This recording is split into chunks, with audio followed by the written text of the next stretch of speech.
Hello and welcome to another episode of Anne's Garden. Today I'm going to talk about Lily of the Valley.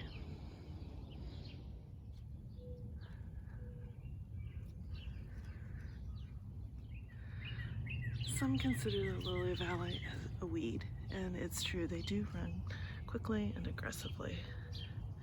But if you do have a place for them where they can fill in, you will be rewarded with a shade-tolerant ground cover that produces the most exquisite, beautiful flowers with the most beautiful fragrance each spring.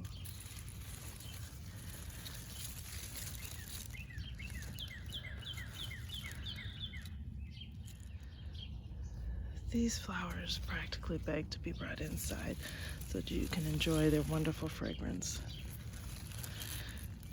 They're pretty easy to pick. Simply pick the stem down low near the ground and pull.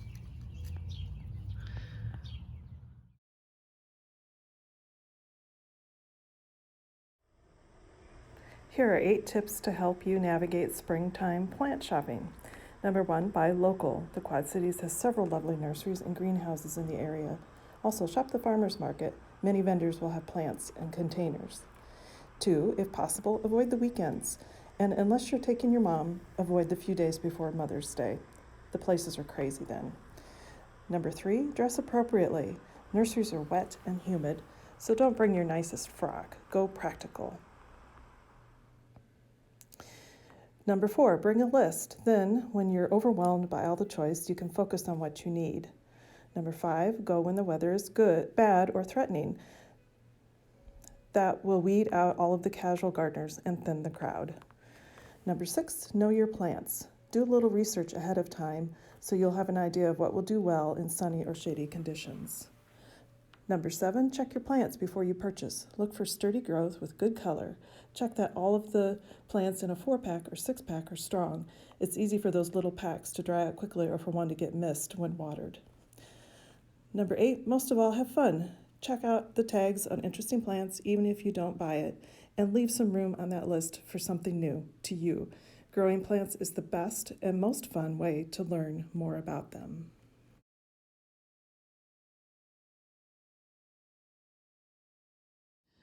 Making a bouquet with Lily of the Valley could not be simpler.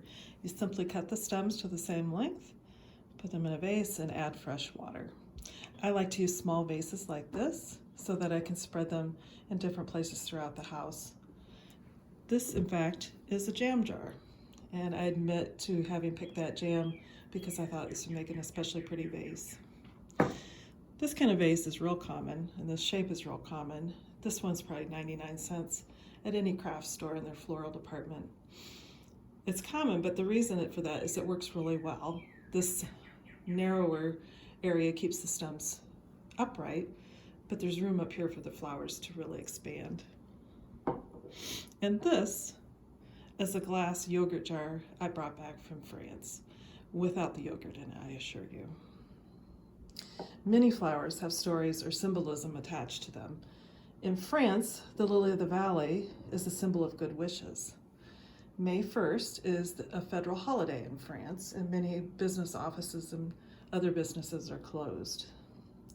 It is similar to Labor Day here in the United States. On May 1st, it is traditional to give lily of the valley to friends, anything from a small bouquet to large potted plants. I was lucky enough to be on vacation in France a few years ago over the May 1st holiday. All the flower shops in Paris, and there are a lot of flower shops, were doing brisk business with Lily of the Valley, with tables set up in front of their shops, displaying stacks of bouquets, buckets and buckets of them sitting around, and pots of the plants potted up so that you could take them home and add them to your own garden. There are also people on the street corners with buckets of bouquets of Lily of the Valley selling them. People wore them on their coats and small little boutonnieres or corsages. And when I returned back to my hotel after a day of sightseeing, the maids had left small bouquets on my pillow of this lovely fragrant lily of the valley.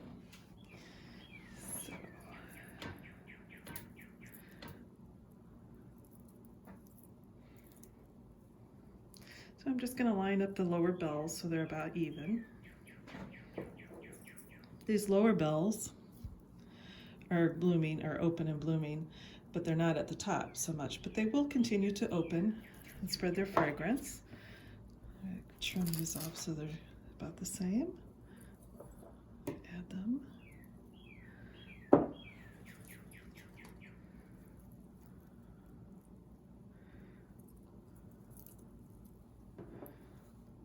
Oh, looks like I have some help coming in here. Sometimes I like to hold the vase up to the stem so I have an idea of how tall I want the stems to be. Cut them at the correct length.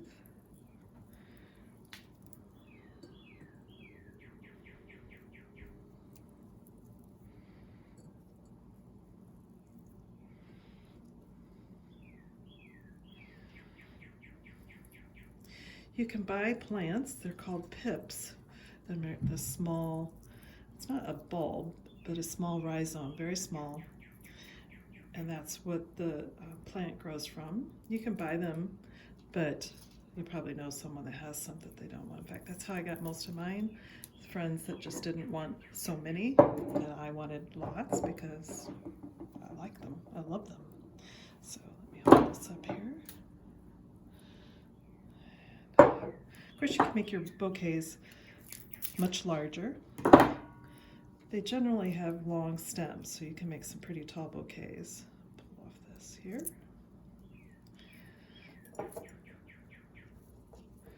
I always thought a small, how lovely these would be, small bouquets carried by flower girls in a wedding. So, and you'll notice I pulled a few leaves too while I was out there to add a little bit of greenery. And of course I will put these where the cats can't get at them. Let's put one in here. Add a little interest.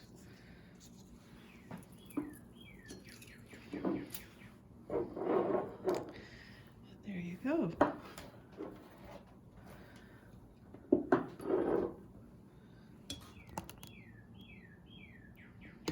Simple and beautiful.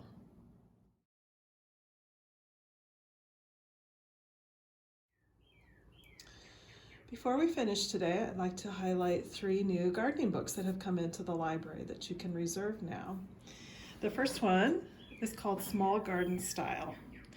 It's by Eaton and Jennifer Kramer. I'll put all the information in the notes below.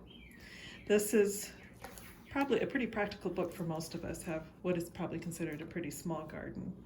They have great information on how to make the most of the space that you have, to enjoy the garden,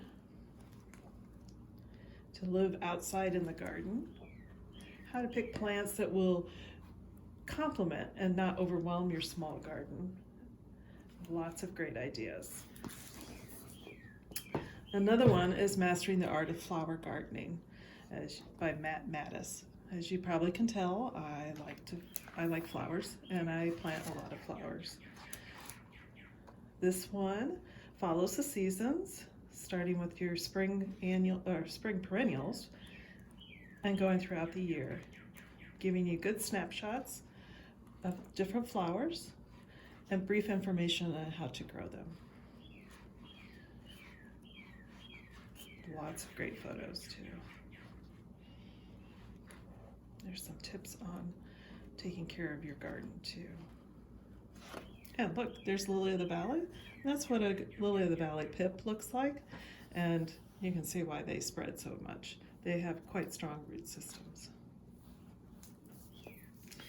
And finally, this one from Floret Farm, A Year in Flowers by Erin Benzakein. I'm sure I mispronounced her name. I have trouble with it, but I love her books and I love her website. I recommend it highly. It's floret.com. And again, I'll put that information in the notes below. This is her second book, and just like it says, it's A Year in Flowers. She runs a growing She's just expanded their farm. Flower farmer. She's a flower farmer. And so her gardening is on a large scale. However, she writes for the layperson how to grow common flowers, how to make bouquets with those flowers.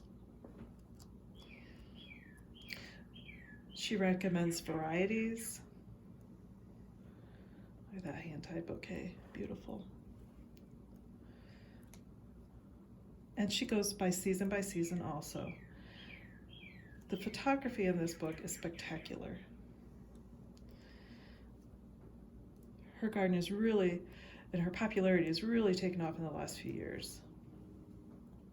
She's been featured in Martha Stewart, and Magnolia with Chip and Joanna Gaines is starting a new television network in October, and she's one of the featured artists and starting running a small business.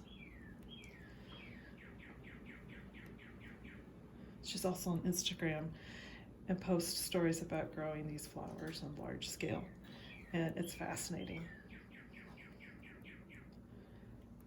Again, I'll put the information for all of this that I've talked about here in the notes below. Be sure to put in some reserves for these books. I don't think you'll be disappointed in any of them. Okay, that's it for us today. Thanks for following along.